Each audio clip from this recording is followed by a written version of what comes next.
Good morning, everybody. It is Road to Recovery here for some more point addiction recovery chat.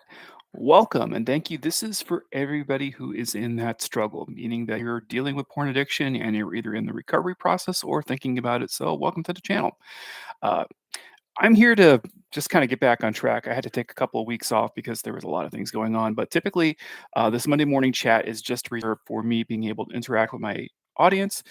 You can visit me out on Twitter if you'd like to see some of my news postings, some discussions I have about recovery related topics. Also, be sure to just check out this channel in general. I have a lot of tips going on about how you can further process yourself inside the recovery space and learn how to stay away from the vice and also deal with the coping mechanisms around it. I had recently been, God, there we go. I just discovered I had a mute on this headphone I didn't know about.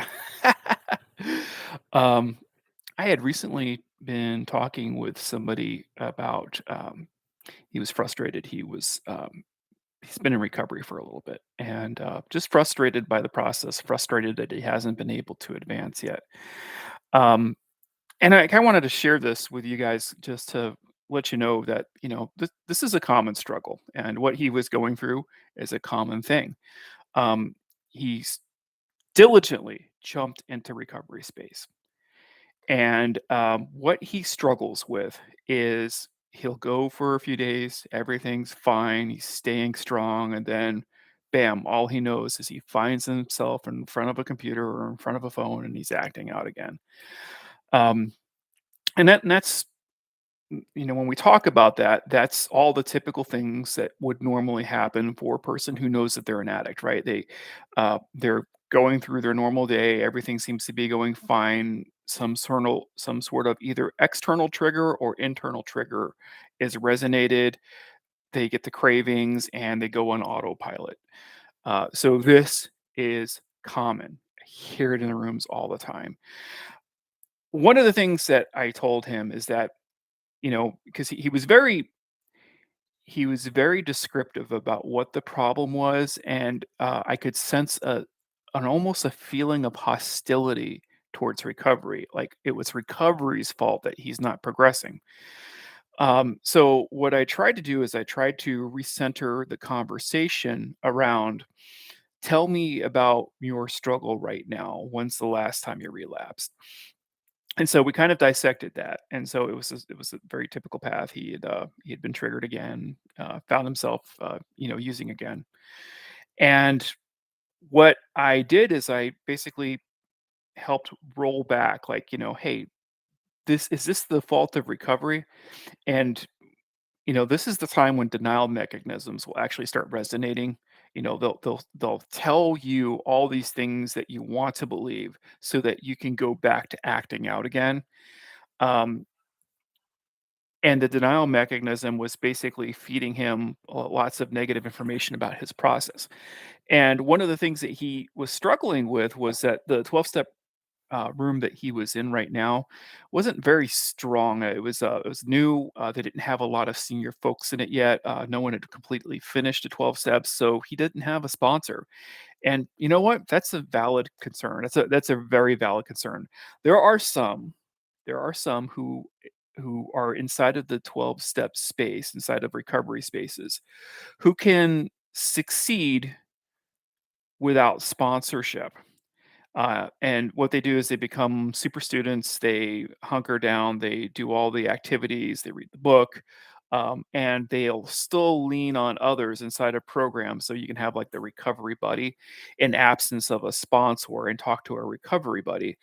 The problem is that if you can't find a recovery buddy who's going to be super active with you inside of that room that you're in, it can be a slippery slope because all of a sudden now the one thing that you want, like which is to have that seniority, the person who's going to has the experience on like know how to deal with the triggers, know how to deal with like all the problems that happen around addiction. You want that expert ear to be able to kind of lean into. And when you don't have it, you feel like you're kind of floundering. Now, depending on who the addict is, some of these guys, they come into this space and they get completely annihilated. They hit a wall so hard that the last thing they wanna do is act out again, so they're super motivated. So even if they don't have a sponsor, sometimes they've got enough motivation behind the pain that caused them to be in that room in the first place to just keep working through it. I just, talked last week with a gentleman, you can see the interview, it was, Triple X Life No More. His name's Gary. He didn't go to a 12-step room. He did all the recovery by himself, right? Super motivated because of the pain of what had happened to him as a result of the addiction, right? Super motivated to do things by himself. And there's guys out there that are like that. He's not the only one. There's some people that can motivate through this, but I would say the majority of you can't. The majority of you cannot get through this by yourselves. And you shouldn't look to necessarily the people who do manage to get through it and say, I can do that. I'm telling you right now, as a seasoned person, don't do this alone, man. Go find somebody if you can. And that's why 12-step rooms offer an advantage in most situations. Anyway, in this particular case, the person just he did not find experience inside of the room, and he was getting frustrated because he wants that experience, and he had nothing to lean on. And I had come in contact with this gentleman from him coming to one of our groups, and he had to drive hours to come to one of our groups. And he came back for the longest time, and until I told him, I was like, maybe you should try to get a group that's a little closer to home. And unfortunately, that group that was closer to home just didn't have the quality representation that he's looking for. So I had to refocus him, and I told him, "It's like, hey, listen, you know what? You don't give up on yourself. You never give up on yourself. Um, we know the program works for others, and I think maybe you're just sticking your toes into um, a recovery room that's maybe not the best suited for you. That happens all the time. When I got into recovery, I was in SLAA, I was in SAA. I went to several different meetings and all those organizations. I love, I absolutely love the SAA Big Book. It's one of my favorite big books in all of recovery space. Like it is so well written. But the room that I was in my first SAA meeting wasn't great. It was not great. I had more resonance with the people who were in SLAA, even though at the time when I walked in there, I was like just one of maybe two people that had a porn problem. So there wasn't a lot of people that I could speak to about my addiction, but the room itself was really tight. It was filled with lots of seasoned people, and the guy who took me in as a sponsor had some porn addiction problems himself, although it wasn't his primary addiction, he had a sex addiction. Um, so I still found lots of resonance, and I found care, understanding, fellowship, all the things that matter to me. And I needed that at the time that I got inside of that 12-step room. So eventually, the SAA room that I went to, the one I told you about, has an amazing big book. They shut down. They actually closed down, and they're running out of the back of a local church.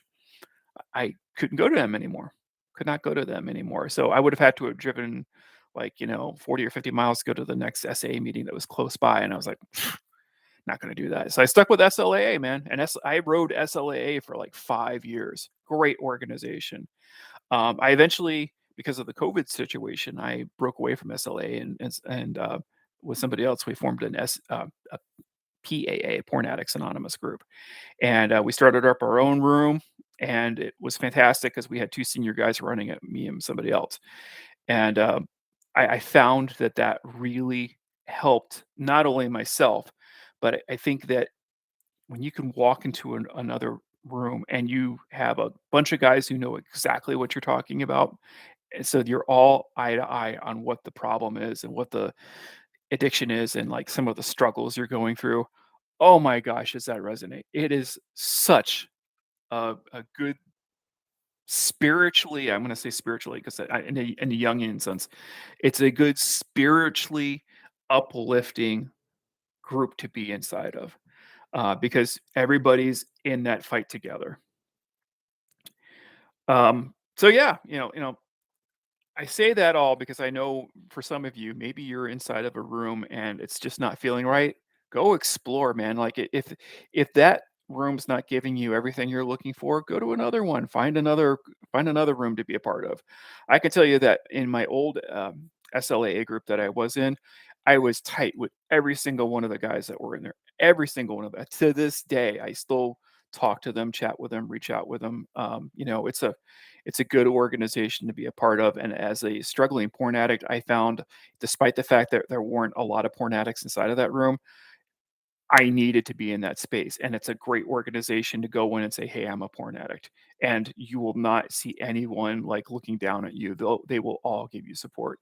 But I'm in PAA now, so, it's a I still go to SLA meetings once in a while, but my PAA is my focus, and the great thing about PAA is they use the SAA Big Book. Oh, so I get to go back to the big book I always liked. Yeah, good organization, man, if you ever have the opportunity to join them. Um, and I'll say some other good things about the guy who called me in frustration. He stuck with it. Yeah, I had to talk him back a little bit and, like, get him to understand and reframe his thought process, but, and you do that by asking questions, you get them to kind of acknowledge the anger is being misplaced. But, when you can go through that entire thing and still recognize that you still need to get the help, that you're still not in a good place, like, that's an awesome place to be in because you recognize that you still have the gas in the tank. You can still hit the recovery process. And so I still have a lot of hope for him. I don't think he's gonna break any ground. Um, I shouldn't say break any ground. He's not going to break his processes.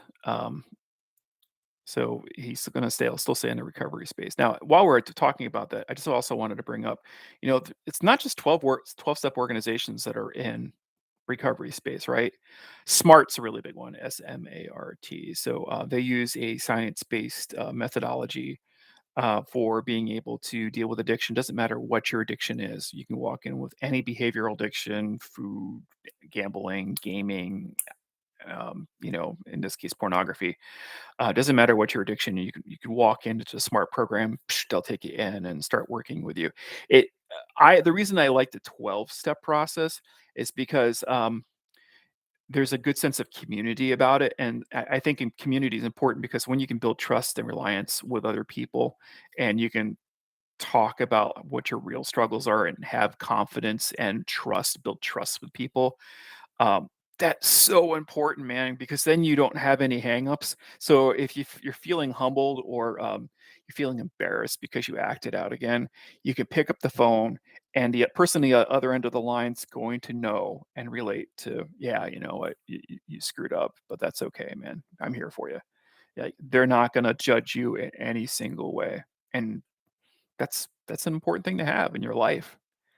Um, you know, a lot of us don't even have friends that are like that, that'll just listen to everything, man, and just kind of help you out no matter how down of a problem you have. But you go into a 12-step room, you're gonna get that.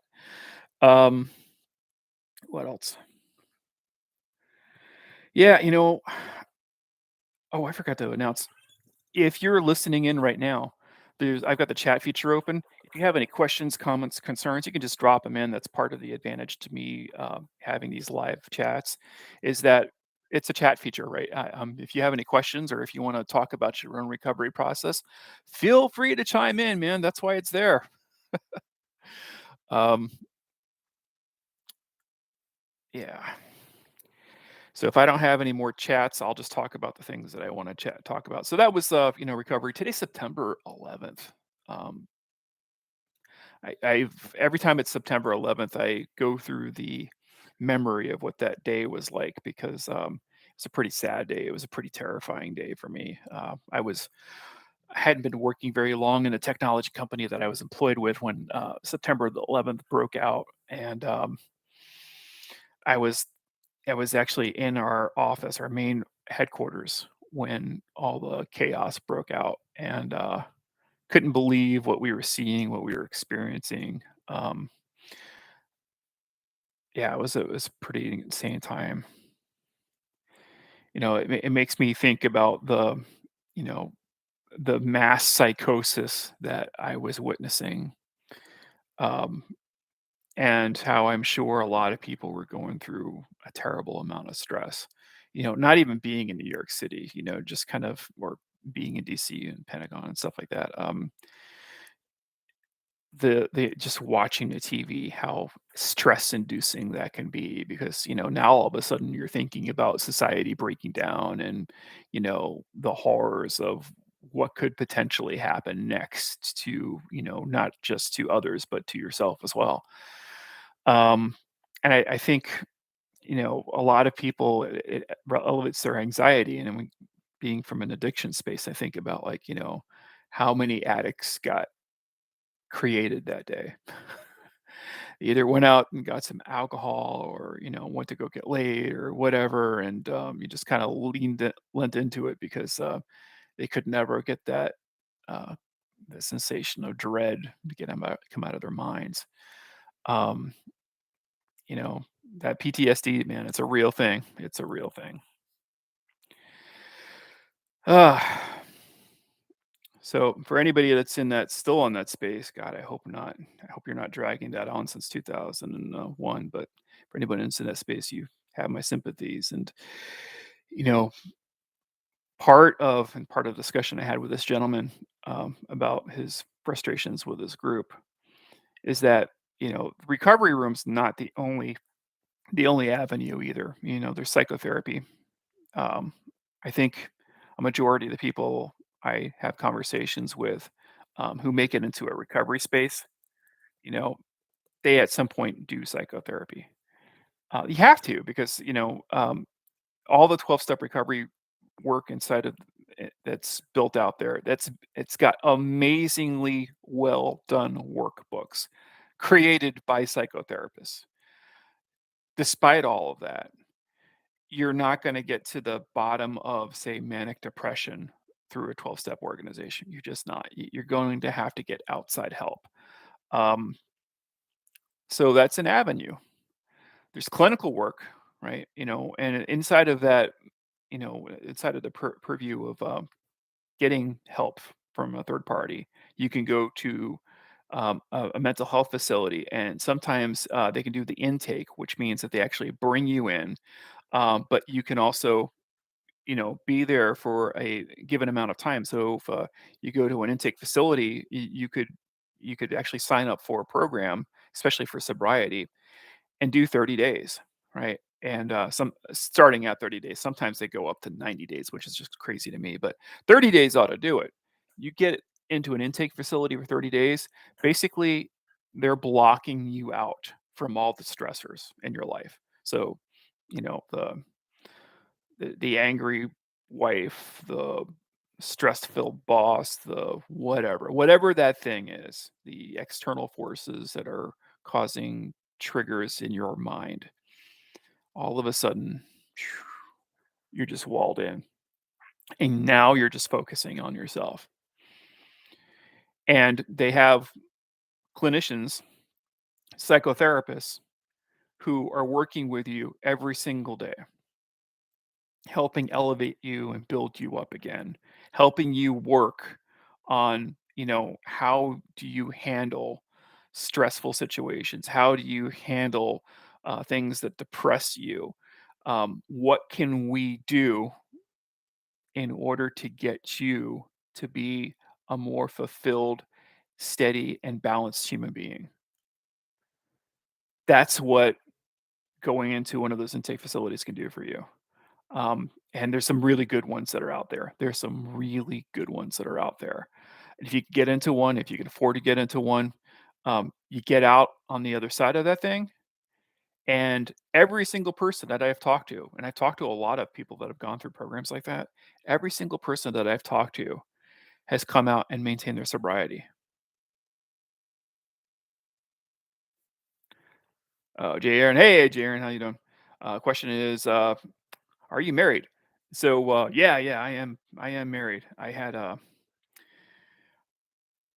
had um, a very good marriage, but because I was an addict, I was having difficulties with my wife. Um, and difficulties that she was willing to swallow. Um, she knew that I was spending a lot of time in front of the computer, um, but she just thought it's because I was a computer guy, and I never hid that. I've always been a computer guy. No, I had never, and the follow-up question was, were we ever separated because of the addiction? Nope, never happened. After my arrest, um, I think there was probably lots of bad thoughts going through her head. It's like, what the hell did I get myself into? Those sorts of things. Um, but we never had to go to counseling together. What I told her directly was like, listen, I'm just going to go to a psychotherapist. Speaking of psychotherapy, I couldn't afford like one of the fancy clinics that I was just talking about, but I did go to a psychotherapist. I found a CSAT. I found a stress doctor. Um, I found a lot of different help for psychotherapy, and I took all of those simultaneously. So I learned cognitive behavior therapy. I started really immersing myself in like what was going on with me mechanically. But my wife was very patient with that whole process. No medication at all, man. No medication at all. I am medication free.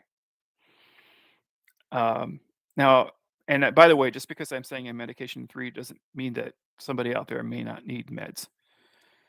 Um, I if somebody who's close to me, yeah, somebody who's close to me, he definitely needs meds. He's inside a program. So sometimes we just get born with the luck of the draw, and unfortunately, you'll get the occasional person that has clinical depression, or has other deep psychological problems that can only be fixed with medication, bipolar disorder, for example. So I guess I was lucky that way. All right, thanks, Jaron, for checking in, man. I appreciate it. And actually, I gotta wrap things up here myself. Um, but yeah, that's actually a good topic for another time. Is like maybe I'll make a video talking about all the stuff that happened between my wife and I. But yeah, we're still together. Every once in a while, I've got to lock the door behind me because otherwise she'll walk in if she's home from work. So anyhow, I think we'll cut it short. I got at least one person checking in. I'm glad to see him.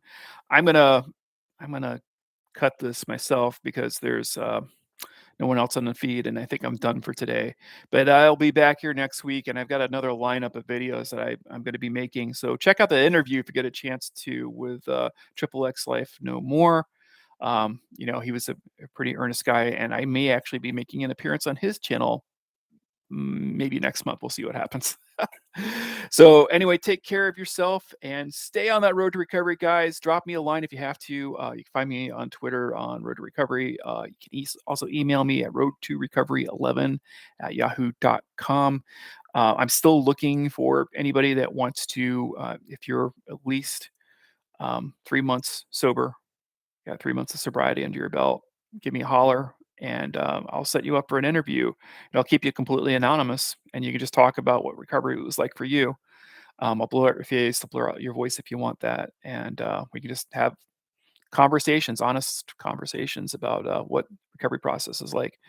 So with that, take care, guys, and I will see you next week. And like I say, I may be releasing a few more videos later on this week as well. So feel free to reach out. Take care of yourself.